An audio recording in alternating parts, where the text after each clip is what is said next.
Welcome back to news jet update. चलिए देखते हैं झारखंड की 25 फटाफट बड़ी खबरों को। इससे पहले आप झारखंड के किस जिले से न्यूज को देख रहे हैं हमें कमेंट बॉक्स में जरूर बताएं। साथ ही डेली अपडेट रहने के लिए आप हमारे चैनल को सब्सक्राइब कर बेल आइकन को दबाना बिल्कुल ना भूलें। पहली खबर, प्रोन्नति में आरक्षण के लिए SC/ST के आंकड़े जुटाएगा केंद्र। कार्मिक एवं प्रशिक्षण विभाग ने सभी विभागों को जारी किया आदेश। कर्मचारियों के लिए प्रोन्नति में आरक्षण की नीति लागू करने से पहले केंद्र सरकार ने सभी विभागों से अनुसूचित जाति एवं अनुसूचित जनजाति के अपर्याप्त प्रतिनिधित्व पर आंकड़े जुटाने के लिए कहा है। साथ ही विभागों से कहा गया है कि वे प्रोन्नति के लिए विचार किए जा रहे अधिकारियों की पात्रता का सावधानीपूर्वक मूल्यांकन करें। कार्मिक एवं प्रशिक्षण विभाग की ओर से जारी आदेश में जनवरी में जारी सुप्रीम कोर्ट के आदेश का हवाला दिया गया, जिसमें पदोन्नति में आरक्षण की नीति लागू करने के वास्ते कुछ शर्तों का उल्लेख किया गया था, जिसे सरकार को पूरा करना होगा। अगली खबर, हेमंत सोरेन सरकार का बड़ा फैसला। सामुदायिक स्वास्थ्य पदाधिकारियों के 660 पदों के लिए अनुबंध पर होगी बहाली। राज्य में संचालित हेल्थ एंड वेलनेस सेंटरों में 660 सामुदायिक स्वास्थ्य पदाधिकारियों की नियुक्ति अनुबंध पर होगी। इनमें अनारक्षित कोटि के 194, आर्थिक रूप से कमजोर श्रेणी के 65, अनुसूचित जनजाति के 133, अनुसूचित जाति के 169, अत्यंत पिछड़ा वर्ग के 46 तथा पिछड़ा वर्ग के 53 पद शामिल हैं। इन पदों पर नियुक्ति नामकुम स्थित इंस्टीट्यूट ऑफ पब्लिक हेल्थ में संचालित होने वाली 6 माह में ब्रिज कोर्स पूरा करने के बाद होगी। इस ब्रिज कोर्स में नामांकन के लिए अभ्यर्थियों का चयन झारखंड संयुक्त प्रवेश प्रतियोगिता परीक्षा परिषद द्वारा आयोजित होने वाली प्रतियोगिता परीक्षा के माध्यम से किया जाएगा। परिषद ने इस परीक्षा में शामिल होने के लिए 4 मई तक ऑनलाइन आवेदन मांगे हैं। इस प्रतियोगिता परीक्षा में शामिल होने के लिए सामान्य श्रेणी के अभ्यर्थियों को झारखंड के शैक्षणिक संस्थानों से मैट्रिक एवं इंटरमीडिएट उत्तीर्ण होना अनिवार्य होगा। साथ ही अभ्यर्थियों को स्थानीय रीति रिवाज, भाषा एवं परिवेश का ज्ञान अनिवार्य होगा। हालांकि आरक्षित श्रेणी के अभ्यर्थियों पर झारखंड से मैट्रिक एवं इंटरमीडिएट उत्तीर्ण होने की अनिवार्यता लागू नहीं होगी। अगली खबर, BSF ग्रुप बी में बम्पर बहाली। यदि आप भी सीमा सुरक्षा बल BSF ग्रुप बी में विभिन्न पदों पर नौकरी प्राप्त करना चाहते हैं तो आपके पास सुनहरा मौका है। BSF ने बम्पर बहाली निकाली है। भर्ती के लिए कुल रिक्त 90 पदों पर चयन प्रक्रिया BSF ग्रुप बी रिक्वायरमेंट 2022 शुरू की गई है। 90 पदों पर भर्ती के लिए उम्मीदवारों को ऑनलाइन आवेदन करना होगा। ऑनलाइन आवेदन करने के लिए सबसे पहले आधिकारिक वेबसाइट b@bsf.gov.in पर जाना होगा। वहां होम पेज पर आने के बाद कैंडिडेट लॉगिन का विकल्प चुनें। यहां लॉगिन के बाद नया पेज खुलेगा। BSF ग्रुप बी रिक्वायरमेंट 2022 उम्मीदवार न्यू कैंडिडेट के आगे रजिस्टर हेयर का विकल्प चुनें। यहां पर्सनल डिटेल्स और अन्य जानकारी सही भरें। अपना मोबाइल और ईमेल नंबर दर्ज कराएं। साथ ही जनरेट OTP पर क्लिक करने के बाद OTP प्राप्त करें। सभी जानकारी देने के बाद सबमिट विकल्प चुनें।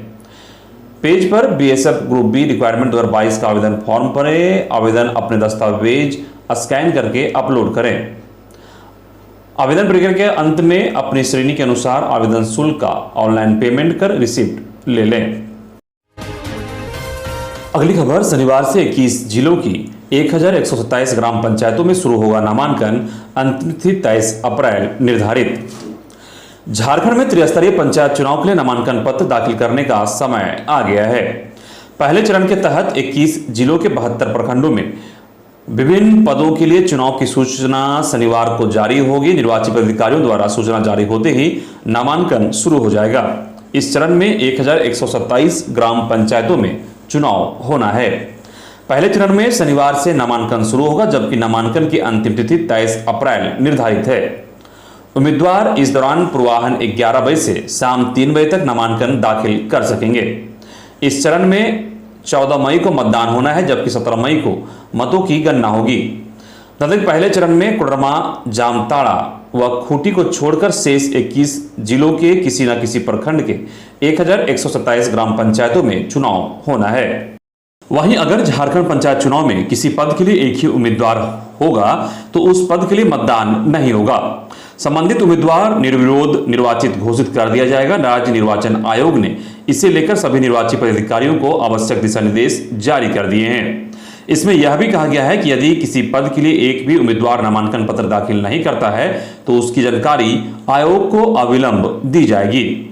राज्य निर्वाचन आयोग ने झारखंड पंचायत निर्वाचन नियमावली 2001 के नियम 51 का हवाला देते हुए कहा कि पंचायत चुनाव में यदि किसी पद के लिए नामांकन वापस लेने की निर्धारित तिथि के बाद केवल एक ही उम्मीदवार ही शेष रहता है तो उसका नामांकन पत्र वैध पाया जाता है तो निर्वाची पदाधिकारी उसे तत्काल निर्विरोध निर्वाचित घोषित कर देंगे। इस स्थिति में उक्त पद के लिए मतदान कराने की कोई आवश्यकता नहीं है। अगली खबर, उपभोक्ताओं के घरों में 8 माह में लगेगा बिजली मीटर। राज्य में झारखंड बिजली वितरण निगम के करीब 2,50,000 उपभोक्ताओं के घर बिजली के मीटर नहीं लगे हैं। JBVNL ने अगले 6 से 8 महीने में ऐसे सभी उपभोक्ताओं के घर अनिवार्य रूप से मीटर लगाने का लक्ष्य तय किया है। ऊर्जा विभाग के प्रधान सचिव सह झारखंड ऊर्जा विकास निगम के CMD अविनाश कुमार ने स्पष्ट निर्देश दिया है कि किसी भी सूरत में बिना मीटर के बिजली का उपयोग नहीं होना चाहिए। दूसरी तरफ करीब 1.5 लाख उपभोक्ताओं के मीटर या तो जल गए हैं या खराब हो गए हैं। इनके मीटर भी अगले 8 महीने के अंदर बदलकर नए लगाए जाएंगे। इस प्रकार 4 लाख उपभोक्ताओं के घर नए मीटर लगेंगे। अगली खबर, पार्टियों के नाम से कोई झंडा बैनर नहीं लगेगा। त्रिस्तरीय पंचायत चुनाव में प्रचार प्रसार को लेकर राज्य निर्वाचन आयोग ने बड़े सख्त नियम बनाए हैं। चूंकि यह चुनाव दलगत आधार पर नहीं हो रहा है, इसलिए किसी राजनीतिक दल के नाम से कोई नारा, बैनर या पोस्टर या पर्ची नहीं लगाया जाएगा। किसी प्रकार का प्रचार नहीं किया जाएगा। वोटरों के बीच घूम घूमकर पोस्टर या पर्ची बांटे जा सकते हैं, लेकिन छपे हुए पोस्टर, पर्ची और बैनर के नीचे प्रेस का नाम और पता का उल्लेख होना चाहिए जहां ये छपवाया गया है। चुनाव आयोग ने राज्य के सभी उपायुक्तों सह जिला निर्वाचन पदाधिकारियों को पत्र भेजकर इसकी जानकारी दी है। चुनाव आयोग को प्रायः इसकी शिकायतें मिलती रहती हैं। चुनाव आयोग के निर्देश के मुताबिक किसी भी निजी या सरकारी या सरकार के उपक्रम की भवन, चारदीवारी या खंभों पर उम्मीदवार या उनके समर्थक प्रचार सामग्री नहीं लगाएंगे। किसी तरह का पोस्टर या सूचना नहीं चिपकाया जाएगा। किसी तरह का नारा नहीं लिखा जाएगा। किसी तरह का बैनर या झंडा नहीं लटकाया जाएगा। वहीं निजी भवन पर झंडा या बैनर आदि लगाने की निमित्त मकान मालिक की सहमति के लिए भी उम्मीदवार या उसका एजेंट या उसका समर्थक किसी प्रकार का दबाव नहीं बनाएगा, ना ही डराएगा या धमकाया जाएगा। यदि इस प्रकार की सूचना मिलती है या मामला संज्ञान में आता है तो चुनाव पदाधिकारी द्वारा उस उम्मीदवार के खिलाफ सम्यक रूप से तुरंत कानूनी कार्रवाई की जाएगी। किसी भी उम्मीदवार द्वारा किसी भी व्यक्ति की भूमि, भवन, अहाते या दीवार का उपयोग झंडा, बैनर लगाने के लिए भवन मालिक की लिखित अनुमति के बिना नहीं किया जा सकेगा। अगली खबर, केंद्रीय मंत्रियों के सरकारी दौरे रोके निर्वाचन आयोग, झामुमो। झारखंड मुक्ति मोर्चा को राज्य में केंद्रीय मंत्रियों के सरकारी दौरे पर आपत्ति है। सत्तासीन झामुमो ने राज्य में केंद्रीय मंत्रियों के सरकारी दौरे पर आपत्ति जताते हुए राज्य निर्वाचन आयोग से हस्तक्षेप की मांग की है। केंद्रीय समिति सदस्य सुप्रियो भट्टाचार्य और विनोद पांडे ने गुरुवार को पार्टी मुख्यालय में संयुक्त रूप से पत्रकार वार्ता के दौरान आरोप लगाया है कि केंद्रीय मंत्रियों के दौरे की वजह से पंचायत चुनाव को लेकर लागू आदर्श चुनाव आचार संहिता का उल्लंघन हो रहा है। अगली खबर, शर्म से पानी पानी हुआ ये प्रेमी जोड़ा, गंदा काम करते रंगे हाथ धराया, बदनामी से बचने की फीस 40,000। झारखंड के दुमका से चौंकाने वाली खबर सामने आई है। यहां के शिकारीपाड़ा और रानीश्वर के बाद रामगढ़ के कुसबोना गांव के लोगों ने बुधवार की सुबह लगभग 3 बजे शादीशुदा आदिवासी महिला के साथ डाणो गांव के एक युवक को आपत्तिजनक स्थिति में पकड़कर बंधक बना लिया और बुधवार की दोपहर के बाद 20-20 हजार रुपये का जुर्माना वसूलने के बाद दोनों को छोड़ा गया। अगली खबर, पीएम मोदी ने पद्म भूषण करिया मुंडा से की बात, जाना स्वास्थ्य का हाल। पीएम नरेंद्र मोदी ने रांची के मेडिका अस्पताल में इलाजरत पद्म भूषण करिया मुंडा से गुरुवार को फोन पर बात की। इस दौरान जल्द स्वास्थ्य लाभ की कामना करते हुए उनका कुशलक्षेम जाना। पद्म भूषण श्री मुंडा के पुत्र जगन्नाथ मुंडा ने बताया कि प्रधानमंत्री कार्यालय से फोन आने के बाद पीएम मोदी ने बाबा से बात की। इस पर बाबा ने पहले से बेहतर स्थिति बताया। बता दें कि निमोनिया से पीड़ित होने के कारण उन्हें पिछले दिनों मेडिका अस्पताल में भर्ती कराया गया था। अगली खबर, बीएसएफ के जवानों ने रांची में दिखाए हैरतअंगेज कारनामे, राज्यपाल रमेश बैस भी हुए मंत्रमुग्ध। आजादी के अमृत महोत्सव के तहत Limca book of world record में नाम दर्ज करा चुके सीमा सुरक्षा बल बीएसएफ के टेकनपुर के जाबाज बुलेट सवारों ने राजधानी रांची के कांकी रोड स्थित न्यू पुलिस लैंड में हैरतअंगेज कारनामे दिखाए। इस मौके पर बतौर मुख्य अतिथि राज्यपाल रमेश बैस उपस्थित थे। जवानों के हैरतअंगेज कारनामों को देखकर वे भी मंत्र मुग्ध हो गए। कार्यक्रम की शुरुआत टीम कप्तान निरीक्षक अवधेश कुमार सिंह ने बाइक पर पोल राइडिंग से किया। उन्होंने 16 फीट 5 इंच पोल पर खड़े होकर राज्यपाल को सलामी दी। मोटरसाइकिल सवार जवानों ने आग का गोला पार करने, चलती मोटरसाइकिल पर हिमालय की आकृति बनाने, शीर्षासन करने, सेल्फी पोज, मछली की आकृति जैसे हैरतअंगेज कारनामे दिखाए। कार्यक्रम में राज्यपाल रमेश बैस ने निरीक्षक अवधेश कुमार सिंह एवं उनकी टीम की सराहना की। कार्यक्रम में सीमा सुरक्षा बल मेरू हजारीबाग की ब्रास बैंड और जॉर्ज बैंड ने सांस्कृतिक देशभक्ति गीतों और धुनों की प्रस्तुति दी। अगली खबर, अस्थायी सेवा के लिए आईसीटी के कंप्यूटर शिक्षकों का राजभवन के सामने धरना। आईसीटी योजना के तहत काम कर रहे कंप्यूटर शिक्षकों ने गुरुवार को राजभवन के सामने धरना प्रदर्शन किया। इनका कहना है कि ये लोग आईसीटी योजना के तहत विद्यालय समन्वयक के रूप में झारखंड के अलग अलग स्तर के उच्च विद्यालयों में पिछले 5 वर्षों से काम कर रहे हैं, लेकिन उनकी बहाली आउटसोर्सिंग प्रक्रिया द्वारा संविदा पर की गई। उस समय राज्य के लगभग सभी माध्यमिक एवं उच्च माध्यमिक विद्यालयों में शिक्षा का अभाव था। उस वक्त हम लोगों से काम लिया गया, लेकिन अब तक हमारा स्थायीकरण नहीं किया गया है।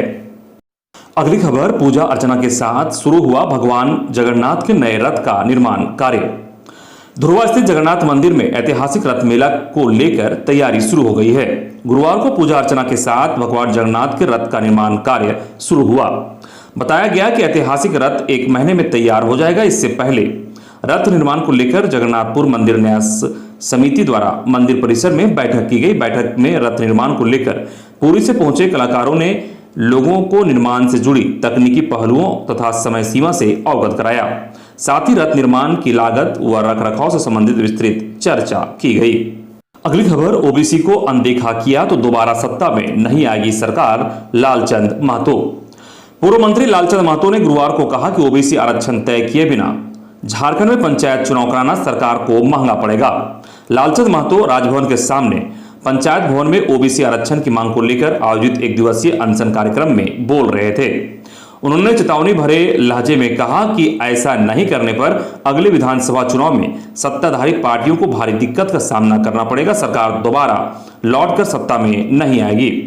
अनशन पर बैठे लोगों का कहना है कि झारखंड में होने वाले पंचायत चुनाव से पहले ओबीसी आरक्षण तय कर लिया जाए। राज्य में ओबीसी की 56% आबादी है। ओबीसी को अनदेखा कर सरकार नहीं चल सकती है। सरकार को ओबीसी आरक्षण पर सोचना होगा। मौके पर इमाम सफी, गुलाम हुसैन, विनोद नायक सहित अन्य उपस्थित थे। अगली खबर, कोडरमा में मायका व्यवसायी की हत्या, थाना प्रभारी समेत 3 पुलिसकर्मियों पर प्राथमिकी।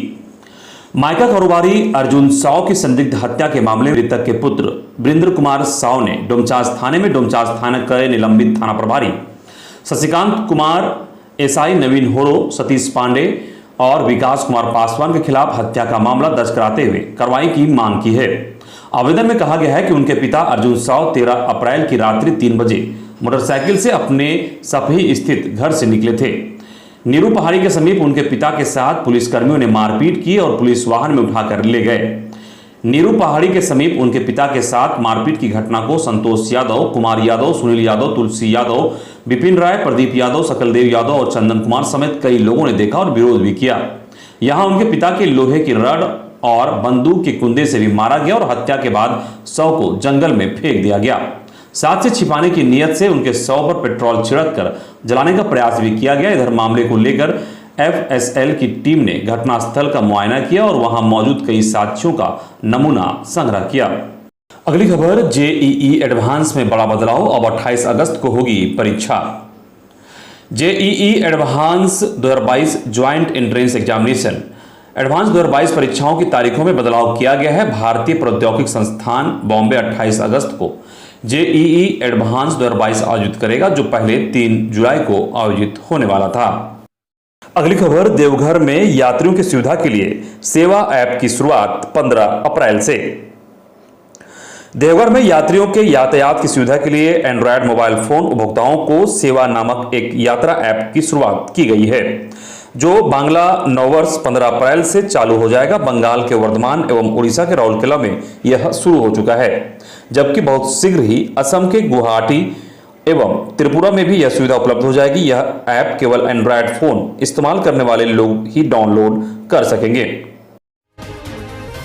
अगली खबर, झारखंड हाईकोर्ट ने नामकुम सीओ के वेतन पर लगाई रोक, 1 हफ्ते में प्रार्थी को जमीन पर कब्जा दिलाने का भी दिया निर्देश। झारखंड हाईकोर्ट ने नामकुम सीओ विनोद प्रजापति के वेतन निकासी पर रोक लगा दी है। अदालत ने सीओ को 1 सप्ताह के अंदर प्रार्थी को जमीन पर कब्जा दिलाने का निर्देश भी दिया है। ऐसा नहीं किए जाने पर अदालत के आदेश का अवमानना करने का मामला मानते हुए आदेश जारी किया जाएगा। अदालत ने इस आदेश की कॉपी उपायुक्त, एसएसपी और अन्य अधिकारियों को फैक्स के माध्यम से भेजने का निर्देश दिया। सीओ ने प्रार्थी एसआर लोहिया को एसडीओ के आदेश के बाद भी जमीन पर कब्जा नहीं दिलाया है। इसके बाद प्रार्थी ने हाई कोर्ट में याचिका दायर की है। इस मामले की अगली सुनवाई 20 अप्रैल को होगी। अगली खबर, होमगार्ड चयन मेधा सूची जारी, यहां देख सकते हैं नाम। होमगार्ड के चयन से संबंधित मेधा सूची जारी कर के अंतर्गत रांची जिला में होमगार्ड के चयन से संबंधित मेधा सूची रांची जिला की वेबसाइट पर अपलोड कर दी गई है। उम्मीदवार ranchi.nic.in पर अपनी मेधा सूची देख सकते हैं। दावा आपत्ति के लिए 1 सप्ताह का समय है। दावा जिला की वेबसाइट पर मेधा सूची अपलोड किए जाने की तिथि से कर सकते हैं। जिन उम्मीदवारों को किसी तरह की दावा आपत्ति हो वह 1 सप्ताह के भीतर आवेदन दे सकते हैं। इधर सरायकेला कांड्रा में पारंपरिक चड़क पूजा का भव्य आयोजन, अनुष्ठान के दूसरे दिन भक्ता टांगा के साथ हुई पूजा। कांड्रा में पारंपरिक चड़क पूजा का भव्य आयोजन किया गया। श्री श्री सार्वजनिक चड़क पूजा समिति कांड्रा बस्ती की ओर से आयोजित 2 दिवसीय अनुष्ठान के पहले दिन रंगारंग सांस्कृतिक कार्यक्रम आयोजित किए गए, जिसमें देर रात तक छऊ नृत्य का आयोजन किया गया। काफी संख्या में स्थानीय लोग शामिल हुए। इसके अलावा विदेशों में अपनी कला का लोहा मनवा चुके पश्चिम बंगाल के छऊ नृत्य के उस्ताद विजय सहिस के नेतृत्व में आदिवासी किसान छऊ नृत्य सोसाइटी के कलाकारों ने भी अपना कला का उम्दा प्रदर्शन किया। अगली खबर, केंद्रीय विद्यालय में एडमिशन पर बड़ा फैसला। केंद्रीय विद्यालय संगठन ने क्लास 1 एडमिशन को लेकर बड़ा फैसला किया है। अब यहां एमपी और डीएम का कोटा तत्काल प्रभाव से रोक दी गई है। विशेष प्रावधान के तहत सांसदों के पास कक्षा 1 से 9 के बीच केवीएस में प्रवेश के लिए 10 बच्चों की सिफारिश करने की विवेकाधीन शक्ति है। केंद्रीय विद्यालय संगठन ने विशेष प्रावधान के तहत अब कोटा वाला प्रवेश रोक दिया है, जिसमें संसद सदस्य कोटा शामिल है। अगली खबर, झारखंड के कई जिलों में 1 हफ्ते से मौसम तेवर तल्ख, पारा 40 डिग्री से ऊपर, लू के थपेड़े से झुलस रहे हैं। पूर्व में भी 35 डिग्री सेल्सियस ज्यादा तापमान पर बारिश हो जाती थी, लेकिन इस बार दूर दूर तक इसके आसार नहीं दिख रहे। पलामू में कई दिनों से तापमान का औसतन 44 डिग्री सेल्सियस बना हुआ है। यही हाल दूसरे जिलों में भी है, जहां पारा 41-42 डिग्री के आसपास है। मौसम की तल्खी से अभिभावक बच्चों को स्कूल नहीं भेजना चाह रहे हैं। इसके चलते हालात यह है कि स्कूलों में बच्चों की उपस्थिति 50% तक घट गई है। बच्चों की उपस्थिति सिर्फ रांची, पलामू या फिर किसी 1-2 जिले में ही नहीं, सभी जिलों में घटी है। अगली खबर, जिन पर रक्षा की जिम्मेवारी उन्होंने ही की छेड़खानी। Jharkhand police men's association Ranchi शाखा के सचिव, उपाध्यक्ष व पूर्व कोषाध्यक्ष पर महिला सिपाही ने छेड़छाड़ और अभद्र व्यवहार का संगीन आरोप लगाया है। ये तीनों सरहुल शोभा यात्रा में शामिल पुलिसकर्मियों के परिवार की महिला पुलिसकर्मियों से दुर्व्यवहार कर रहे थे। सचिव व उपाध्यक्ष को निलंबित कर दिया गया है, जबकि पूर्व कोषाध्यक्ष की सदस्यता खत्म कर दी गई है। झारखंड पुलिस मेंस एसोसिएशन के महामंत्री रमेश उरांव ने इस संबंध में आदेश जारी कर रांची के एसएसपी और रांची पुलिस लाइन के सर्जेंट को भी सूचित किया है। दरअसल रांची जिला बल की महिला आरक्षियों एवं सरहुल पूजा समिति ने एक प्रतिवेदन मेंस एसोसिएशन को दिया है। इसमें कहा गया है कि 4 अप्रैल की शाम रांची पुलिस लाइन में सरहुल की शोभा यात्रा निकाली गई थी। इसमें पुलिस लाइन के पुलिसकर्मी व उनके परिजन शामिल हुए थे। शोभा यात्रा जैसे ही निकली, वैसे ही एसोसिएशन शाखा के रांची के सचिव संजय, उपाध्यक्ष नवीन तिवारी एवं पूर्व कोषाध्यक्ष नरेंद्र तिर्की महिला पुलिसकर्मियों एवं परिजनों से छेड़छाड़ करने लगे। अगली खबर, बंगाल से हजारीबाग पहुंची एक महिला को जबरन देह व्यापार में लगाया, पुलिस ने 2 आरोपी को किया गिरफ्तार। हजारीबाग कोर्रा की पुलिस ने देह व्यापार कारोबार संचालित करने वाले 2 आरोपियों को गिरफ्तार किया है। सेक्स रैकेट के आरोप में पुलिस ने महिला सहित ओकनी मोहल्ला के मुन्ना साव को गिरफ्तार किया है। दोनों पर आरोप है कि बंगाल की महिला को बुलाकर यहां जबरन देह व्यापार करने का दबाव बना रहा था। गिरफ्तार दोनों आरोपियों को पुलिस जेल भेज दिया है।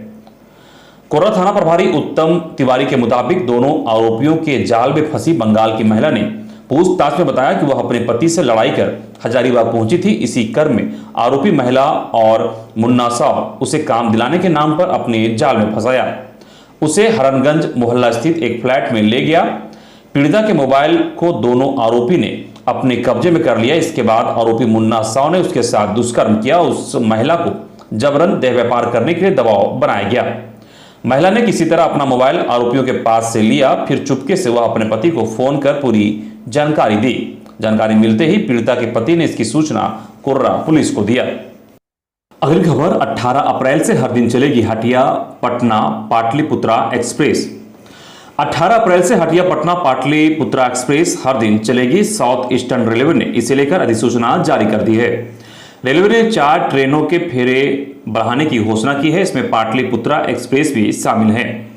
कोरोना के मद्देनजर इस ट्रेन का परिचालन बंद कर दिया गया था। इसके बाद इसे दोबारा शुरू किया गया तो यह ट्रेन 3 दिन ही चल रही थी, लेकिन रेलवे के निर्णय के बाद अब यह ट्रेन हर दिन चलेगी।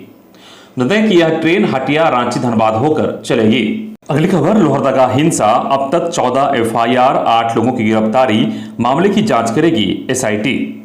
लोहरदगा जिले में हुए सांप्रदायिक हिंसा की घटना की निष्पक्ष जांच होगी। इसको लेकर डीआईजी के निर्देश पर एसआईटी का गठन किया गया है।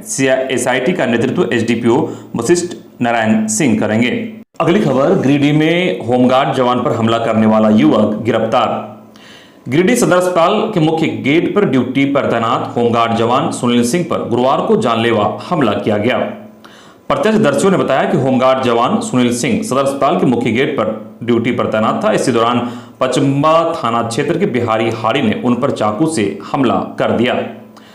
इधर घटना की सूचना मिलने पर नगर थाना प्रभारी आरएन चौधरी सदर अस्पताल पहुंचा और आरोपित बिहारी हाड़ी को गिरफ्तार कर लिया।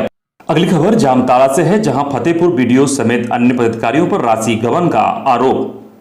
संथाल परगना प्रमंडल के आयुक्त चंद्रमोहन कश्यप की ओर से गठित जांच टीम ने बानर नाचा पंचायत की 4 योजनाओं की जांच की। जांच के क्रम में 2,93,487 रुपया गबन पाया गया। जांच में यह खुलासा भी हुआ कि इन योजनाओं के कागजातों की देखरेख भी सही तरीके से नहीं की गई। जांच फतेहपुर प्रखंड के उप मुखिया की शिकायत पर की गई। प्रमंडलीय आयुक्त ने जांच प्रतिवेदन के आलोक में डीसी व डीडीसी के आरोपी पदाधिकारियों के खिलाफ प्रपत्र को गठित कर कार्रवाई का निर्देश दिया है। आरोपी पदाधिकारियों में फतेहपुर के बीडीओ मुकेश कुमार बावरी, तत्कालीन सहायक अभियंता मृत्युंजय सिंह मुंडा एवं तत्कालीन प्रखंड कार्यक्रम पदाधिकारी वाणी वर्त मित्रा के नाम शामिल हैं। इन तीनों पदाधिकारियों पर वित्तीय गबन का आरोप है। अगली खबर, रांची में फर्जी ई चालान भेजकर ठगी कर रहे साइबर ठग। रांची में साइबर अपराधी ठगी के लिए नए नए तरीके अपना रहे हैं। इसी क्रम में रांची में गुरुवार को यातायात एसपी की ओर से एक पत्र जारी किया गया है। इसमें वाहनों के ई चालान के नाम पर ठगी करने की बात प्रकाश में आई है। राजधानी रांची के कुछ लोगों के मोबाइल पर लिंक मिले हैं। इस लिंक पर क्लिक करके अपना चालान भुगतान करने को कहा जाता है। भेजे गए लिंक पर एसपी ने कहा कि भेजे गए लिंक पर क्लिक ना करें, साथ ही भुगतान ना करें। यातायात एसपी ने लोगों से अपील करते हुए कहा कि पुलिस रांची और परिवहन विभाग के आधिकारिक वेबसाइट पर ही ऑनलाइन चालान जमा करें।